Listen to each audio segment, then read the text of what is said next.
The extreme heat and ongoing drought in the West are combining to make for a very difficult fire season. Wildfires are burning earlier than usual in some places. It's also led to evacuations as firefighters try to contain ever larger fires in sweltering heat, with temperatures hitting the triple digits in some cases. William Brangham, who's just back from reporting out west, has our update. Judy, the federal agency that tracks wildfires reports that more than 65 major fires in western states that have burned close to 1 million acres so far. More than half are located in Arizona, Idaho, and Montana.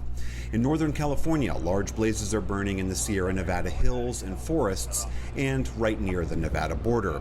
Thousands of homes have been evacuated. The largest fire in the country right now is in southern Oregon. It's known as the Bootleg Fire. It's already burned more than 150,000 acres. That's an area twice the size of Portland. There are 2 other smaller but still significant fires in the state as well.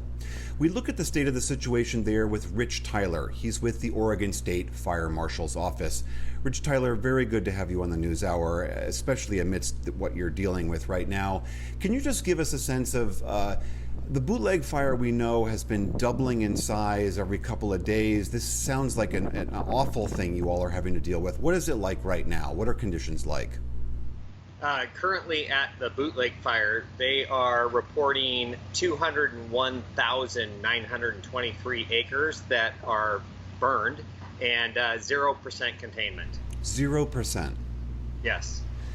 And what does that mean for firefighters who are trying to get their hands around this? It means that we are looking at all possible tactics and strategies to not only give a little bit of direction to the fire, but primarily protect lives and homes and infrastructure. There is a major power line that runs through the middle of that fire that's headed south to California. And do you have a sense of the kinds of structures and homes and communities that might be in the line?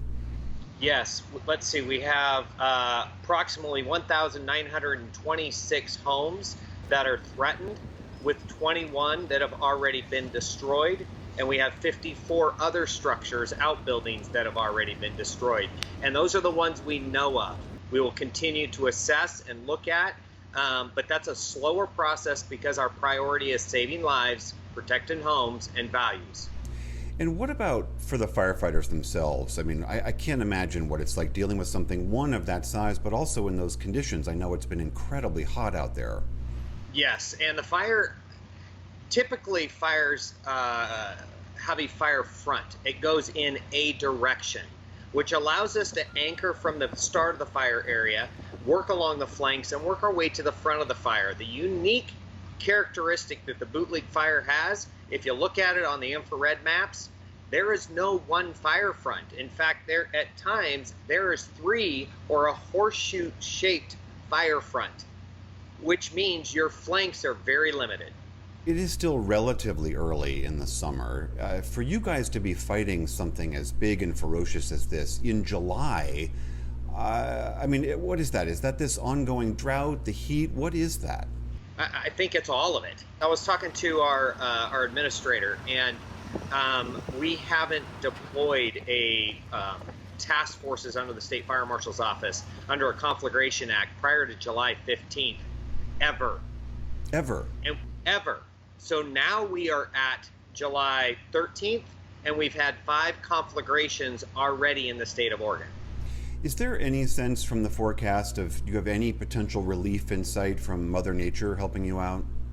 Right now, all the weather systems or the weather experts are telling us we're going to get more of the same. Stability for us wildland and structural firefighters when it comes to weather is good news.